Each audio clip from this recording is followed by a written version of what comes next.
Welcome back to Cheche, the program where opinion counts, and we're live on Citizen TV. Governor Nderitu Gachagua of Nyeri County is our guest today, and you've outlined what you're doing for Nyeri, and so far you seem to be the model that other counties should follow. In terms of your relationships, you have a good relationship with your senator and your MPs, but it also sounds like, judging from the text messages that are coming in, that for you and other governors, being the first, administration under the devolved system, you're going through a baptism of fire. Would you agree with that? Well, not exactly a baptism of fire, but there are issues here and there. And I think in transition, we expect this.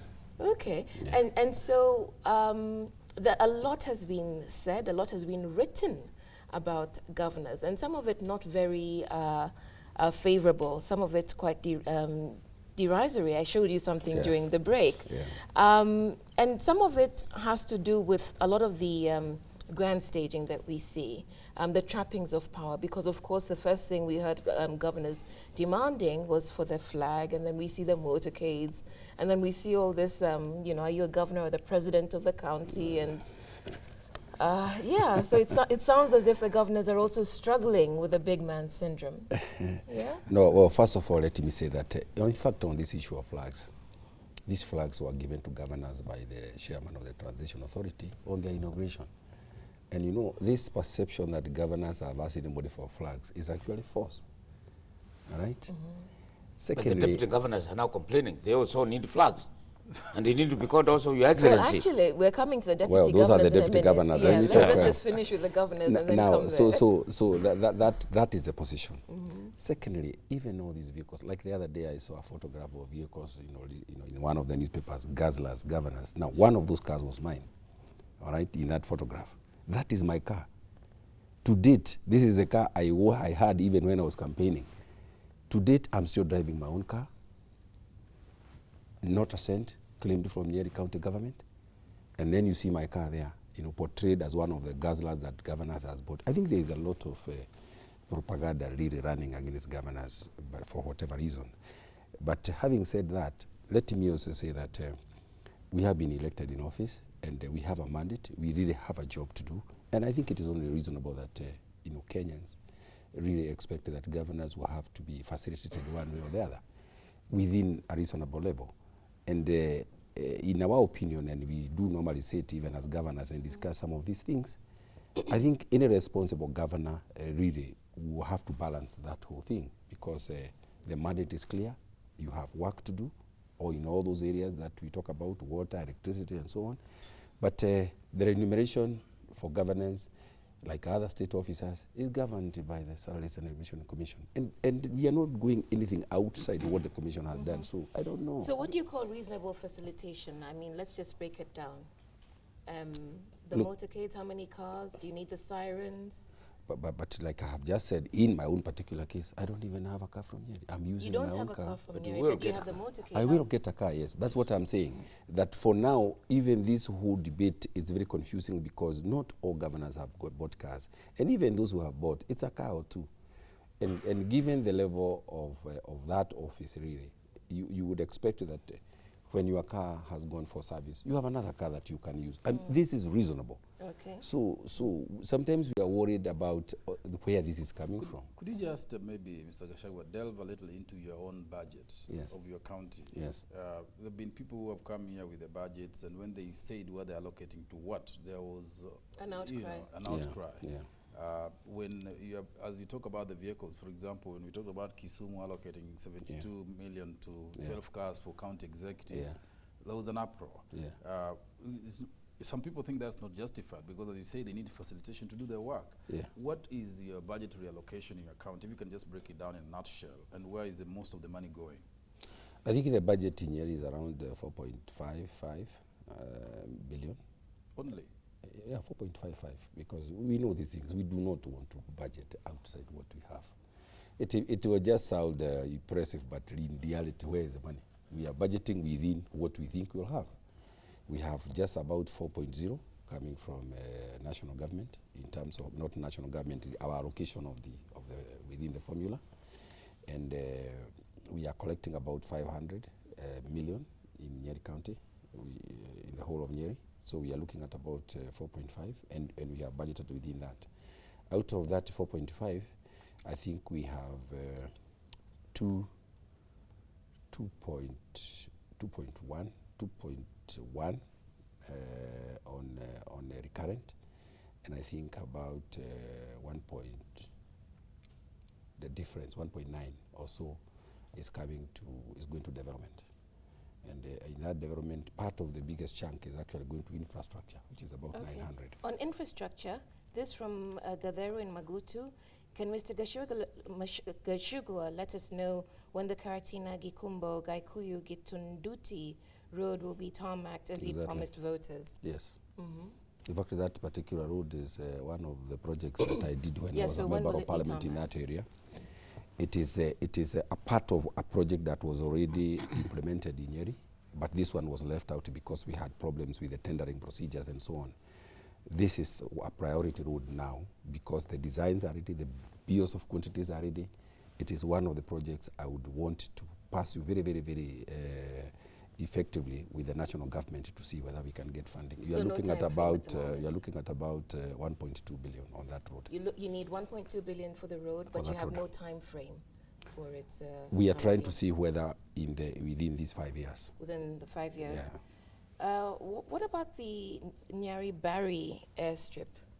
Yes, several questions. That is a project that we are carrying out together with the Kenya Airports Authority. Currently, the surveyors are on the ground. It is a project we hope that in the next 2 years, the airport will be up and running. Currently, the airport is at 1.3 kilometers. We are going to 3 kilometers so that we can be able to do jets and so on. But that project is on, and within the next 2 years, it should be up and running. Nyeri is actually in the Vision 2030. It's supposed to be one of the major cities that should evolve. You know, we talked about agriculture and the other greater plans you have as governor. But, you know, in the bigger picture of things, you know, any tourism intentions, things outside agriculture and income generation. Because if you look at your budget, 4-point-something billion for Nyeri and all its coffee and, you know, a lot of wealth in Nyeri, that looks like a very tiny budget. I'm seeing small counties like Busia with 6 billion budgets without much economic... By the way, you see, in my mind is very clear. This 4 billion is seed money to me. This is not where the development of Nyeri is going to come from. The development of Nyeri will come from the increased incomes that we are going to facilitate farmers to get. The development of Nyeri will come from other programs that are much bigger than this 2 billion. Currently, we are in discussions with the National Irrigation Board. We have a 10.5 billion project coming up in Ken constituency. We are doing 6 dams. And this is a project that will have to be funded externally, possibly from China or the East and so on. We are moving because the Kenya government, in its present setup and in incomes and so on, and revenues and so on, is not able to do things like this. And this is a reality that we must take into account. We are negotiating and we are talking with the Cabinet Secretary on infrastructure to see whether Nyeri County can be able to access a loan of 3 to 4 billion shillings for us to actually deal with the roads that need to be gravelled in that county on a long-term basis. And this is money we can afford to pay in 10, 20 years because, you know, the Constitution allows us to borrow. So it is this kind of initiative really that will move the county.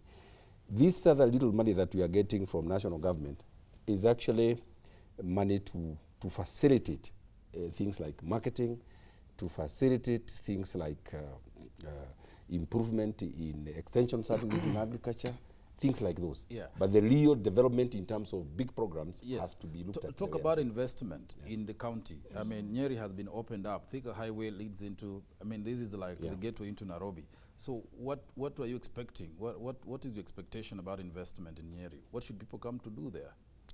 You know what we are rising. In fact, you know, we are from Nyeri, but we have lived in Nairobi for a long time. We are now back there, and we are actually realizing that the opportunities there are immense. 2 weeks ago, I was the guest of honor at a function where we were launching a mill, flour and byproducts, an investment by a young man in Nyeri, who is barely 40, a 1-point-something billion affair, and we realized that this is an investor doing flour, all right, double. competing with other brands. But you realize, and after going into the mathematics of the whole investment, that the cost of that particular investment in Nairobi would be just about double, because in industrial area, 3 acres of land in industrial area is what it will take you to buy the land and do the investment in Nyeri. And then what is there? If you are going to buy unga or transport it, what does it matter? Nyeri and Nairobi is 2 hours away. So we are realizing really that there is a lot of room there for people to come and do things. Do manufacturing of pipes, do manufacturing of electric wires, do a industry, lot of really. Industry generally. There's potential. So, so even as we are learning, we are really realizing that we have been wasting time here in Nairobi, because land there is cheap, the infrastructure is very good, and we want to interest people to come. In August this year, we have our investors conference to now showcase Nyeri to the rest of the world, and we are preparing. And why we have not moved very fast is because we want people to buy in, we want everybody to own it, so that by the time they come, then we are running together. What about tourism? There's several questions about tourism. There are questions about your conservation areas. Yes, you know, we host the Mount Kenya circuit, treetops, the Ark, Mountain Lodge, all these parks. But what has been happening is that, unlike the Mara, where Narok County Council, defunct council, was able to get so much, we get nothing from Nyeri. Fortunately now, under the present dispensation, we are able to sit down and talk and see how to move into that area, because even the development of resorts within the forest area through KWM and KFS and all that is ongoing. We want to turn Nyeri into a tourism center and destination, because we also host some of the historically very good figures. You have the Lord Modern Power, who is retired in Nyeri. We have the late Professor Wangari Maathai, who is an icon in this country. And indeed, we have the former president, who in his own right, is also a figure nationally to be proud of. So we really want to do this. We have a Dedan Kimathi. But how are you doing it? Do you have any sort of, because you've talked to us about task forces in coffee. Do you have a task force on tourism? Yes, in fact, we have already gotten started, but unfortunately, one of the nominees who was dealing with this culture, a guy who is very good, is one of the ones who is having problems with the county assembly. But we are reorganizing ourselves really, and even the late Dedan Kimathi. In fact, one of the decisions we have taken is that we are doing a very big monument in Nyeri, and we have gotten a lot of support for that. You have talked about recurrent and development expenditure. Yeah. What have you done with the staff that you inherited from the local authorities, the one that transition authorities say you shouldn't take? Do you have any challenges? Yes. Accepting them and yes, we do. We have them, and they are working, and we have all agreed that up to July, up to now, we work with them, because as soon as the County Public Service Board comes in, everybody now will have to be an employee of the County Public Service Board. So we have to look and see who do we have in Nyeri, who we can absorb in the County Public Service, and what can we take in terms of budgetary provision. At the last summit meeting, we discussed with His Excellency the President that at some point we will just have to look at all these personnel, both national and county, to see how to rationalize them and to see what is the way forward. Because clearly some of these personnel in terms of numbers and budgetary provisions may not be sustainable. But it is something that has to be handled very carefully, because people are working there, they have responsibilities, they have families. The eventual solution will have to be something, has to be worked out to ensure that nobody is sent out of his job without serious compensation. Okay, so let's come to the issue of deputy governors, which Mutegi had raised. Your deputy governor is Samuel Githaiga. Yes. What's your relationship with him? Good. Okay, he's not one of the ones complaining about their bosses hogging space. No, he hasn't complained. In fact, at least not to you. No, I wouldn't. The matter came up in Nyeri, and we agreed, because again you go back to the law. What is the role of a deputy governor? The deputy governor is a principal assistant to the governor. Indeed, when the governor is not there, the deputy governor acts as governor. And in here we have agreed that is the way it should be, because if you give this man particular responsibilities, serious ones, then what happens when you are not there? Who acts governor? He So can, he has no can do that as responsibilities. well. No, When no, you're no. not there, he then You doubles know, up. you know, people just talk, but look at the law. We have 10 dockets, all right? In those dockets, if that was the intention that the governor takes one of the dockets, what could have been easier than for the law to say Mr. so? Gachagua, it would In be fact, this let way. me tell Yeah. you, the way we work with my deputy governor is very good. Yes. Because he is either I'm in this function or this function. Because there are so many functions that we are presiding over, me and him. When I'm like now, I'm in Nairobi. He's in Nyeri. Nothing stops because the deputy governor moves in and out. He's busy. So I do not know what is happening in other areas, but in our area, we have actually agreed that he doesn't want to be confined in a particular area. He is governor overall. And that is the way we are working. Okay, politics, is the politics of the elections still appearing in these things that you're talking about? Because you came in on a minority, but actually you're the only GNU governor in Kenya. And I remember the road to you being governor was very controversial, a lot of conflict. At one time you had a major showdown with the former president when you tried to support somebody else over a governor, over a councillor, until the president had to come in. Have your relations, improved with the former president? How are you relating and with the TNA now, since you're a minority in TNA territory? Oh, I think you exaggerate. It wasn't a stormy, I think. As It you was say, very but, stormy, Mr. Gachagua. let me just say that my relations with the former presidents are very good. In fact, only about a month ago, I went to his graduation ceremony at Debunking, where we spent the whole day together. And no issues. I'm the governor of Nyeri. He's the retired president of Kenya. That is our relationship. We are working well. Even that issue in Karima, the one you suggest, I was there as Secretary General because we were fielding a candidate for the ward there, Yes. the councillor then. And the president, I think, had his own candidate. We had ours, and, the whole thing. but we whole took it thing well. what? In Finish the fact, thought. no. I mean, he came on very strongly, but we made a decision, me and Honorable Kijuri, that, the president is on the ground, the whole government is there, and we said, all right, for the time being, this ward is too small for us and the boss. Yeah. So we pulled off, and the election went on, and the results were the way they were. And that was the end of it all. I mean, really, there was nothing wrong in the GNU party fielding a candidate on a position that has become vacant. But of course, a lot of people made a lot of money out of it. But then after that, even with the current president, there was a lot of pressure for all of you other parties to merge under TNA, and you still stuck your ground and stood out. And you came in overwhelmingly with the numbers you've just talked about against your opponents. Have you now closed the ranks No, with indeed, TNA and you're working well? a lot of people may not know, but we were in touch with the TNA and the president all the way and all the time. And we were even talking, even at one point we had agreed on the way forward.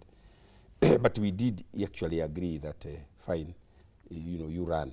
Because we were talking. Because first of all, and what was clear to him and everybody else is that he was our candidate of choice. In fact, GNU had started supporting the Honorable Uhuru long before he left KANU. We were the first party to come out and clearly say, this is the man we want. So on that score, we were very, very clear. It is just like any other party that has ambitions. We thought that perhaps if we get 2 or 3 members of parliament, then So why did But you it go? must Why be are you in lonely, though. GNU? Why are you not GNU? Why did you stick to GNU and not TNA? Because you see, as Secretary General now, this is how do you what's Secretary how General do of you what? now the Secretary General leave now, and we have all these 60, 70 candidates running over the place. Now, if the general leaves, what happened to the candidates? the truth. And these are people who have their own ambitions. They want to be members of parliament. They want to be county reps. They want to be governors, senators. So give them a chance. Did you get a chance in parliament? You're trying to choose your words carefully. Very carefully. Because I think some of our candidates were doing very, very well. But I think towards the end, there was this general euphoria and agreement that this is the way to go, and a lot of them suffered that way. But if you look at the votes that they got, I think they performed They very did well. well. I mean, they were not unpopular candidates, but they have taken note of what has happened and they have moved on. But it must get lonely, though, being the sole GNU No. But you see, governor. the president is clear, and I think Kenyans must also be clear. The election is behind us. Okay. I may have come on a GNU ticket. Another guy came on a TNA ticket. But that is now behind us. I'm now the governor of Nyeri. The mandate is clear. The work is there to do. And therefore, we are saying and agreeing with the president. Forget about all these things. We are moving together. Was that the substance of your discussion with the president when he was in Sagana, I mean, the other day? Because of the few places the president has gone to hold a meeting with the leaders from an area, actually, probably Nyeri is the only one he has been to apart from Mombasa. Yeah. And all of you were there. Yeah. Was that the gist of your discussions? That is it. And he was loud and clear that we are working very, very closely, that for Nyeri to move, it is important that the president and the governor work together. And we are in total agreement and we are moving that way. Excellent. Which means what? You are not implementing GNU manifesto? Was there a GNU manifesto? GNU manifesto and TNA manifesto are exactly the same. Cut and paste. Either way. Okay, excellent. This is Cheche, the program where opinion counts, live on Citizen TV. We'll be back with His Excellency Governor Nderitu Gachagua of Nyeri County after this break.